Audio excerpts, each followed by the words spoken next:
Eğer yaddaşınızı gücləndirmək istəyirsinizsə, o zaman bu videonu sona qədər izləyin və bu sehirli həblər vasitəsilə yox, beyninizin neyroplastikli gücü vasitəsilə olacaq.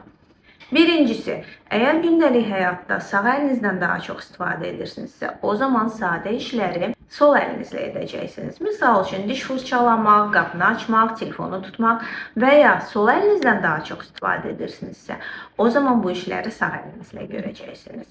İkincisi, hər zaman getdiyiniz yerə eyni marşrutla yox, fərqli marşrutla gedin. Niyə?